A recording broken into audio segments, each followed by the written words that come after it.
அனைத்து விவசாய பெருமக்களுக்கும் இஸ்ரேல் கெமிக்கல் உர நிறுவனத்தின் சார்பாக வணக்கத்தை தெரிவித்துக் கொள்கிறேன். என்னுடைய பேர் மணிவண்ணன்.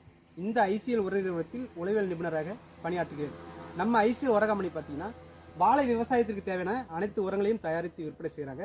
அதன்படி ஃபெட்டிஃப்ளோ பனானா 1, அதாவது பயிரின் ஆரம்ப கால வளர்ச்சி ஃபெட்டிஃப்ளோ பனானா 1 என்ற பெயரிலையும், பயிரின் இனப்பெருக்க வளர்ச்சிக்கு ஃபெட்டிஃப்ளோ பனானா 2 என்கின்ற பெயரிலும் தயாரித்து விற்பனை செய்கிறாங்க. முன்னாடி வீடியோவில் ஃபெட்டிஃப்ளோ பனானா 1 பற்றி முழுமையாக பார்த்துருந்தோம். இப்போ இந்த வீடியோ மூலமாக ஃபெட்டிஃப்ளோ பனானா 2 என்கின்ற ஒரு சொட்டு நீர் உரத்தை பற்றி பார்க்க போகிறோம். இந்த உரம் பார்த்தீங்கன்னா பயிரின் இனப்பெருக்க வளர்ச்சிக்கு தேவையான அனைத்து ஊட்டச்சத்துக்களையும் இதில் இடம்பெற்றிருக்கும். இது 4ஆம் மாதம் ஆரம்பத்திலேருந்து 6ஆவது மாதம் கடைசி வரைக்கும் இதை வாரத்திற்கு ஒரு முறை 5 கிலோ வீதம் ஒரு ஏக்கருக்கு பயன்படுத்தலாம். இதில் முதன்மை நிலைச்சத்துக்கான என்பிகே, அதாவது நைட்ரஜன் 10%, பாஸ்பரஸ் 14%, பொட்டாஸ் 34% இருக்குது. அது மட்டும் இல்லாமல் இரண்டாம் நிலை சத்துக்கான கால்சியம் 4% இதில் இடம்பெற்றிருக்கு. இந்த உரங்களை வாரத்துக்கு ஒரு 5 கிலோ பயன்படுத்தும் போது இது நல்லா அடித்தண்டு நல்லா ஊக்கமாக வளரும், அதாவது தடிமனாக வளரும். அது மட்டும் இல்லாமல் ஒவ்வொரு சீப்பு, அதாவது சீப்பு ஈன்றதுக்கும் யூஸ்ஃபுல்லாக இருக்கும்.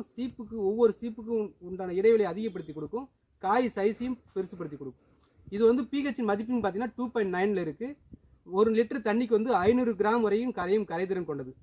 இப்போ இந்த உரம் பார்த்தீங்கன்னா அமிலத்தன்மையில் கொண்ட தன்மையில் இருப்பதால நார்மலாக நம்ம தமிழ்நாட்டை பொறுத்த வரைக்கும் காரத்தன்மை மண் தான் அதிகமாக இருக்கும். அப்படி காரத்தன்மை மண் அதிகமாக இருக்கிறதால நம்ம போடுற உரங்கள் எல்லாம் முழுமையான தண்ணியில் கரையாமல் வெள்ளை வெள்ளையாக படிஞ்சிருக்காது. என்னென்னா நீரில் கரைய முடியாத வடிவத்திற்கு சத்துக்கள் மாறி வெள்ளை வெள்ளையாக படிஞ்சு கிடக்கும்.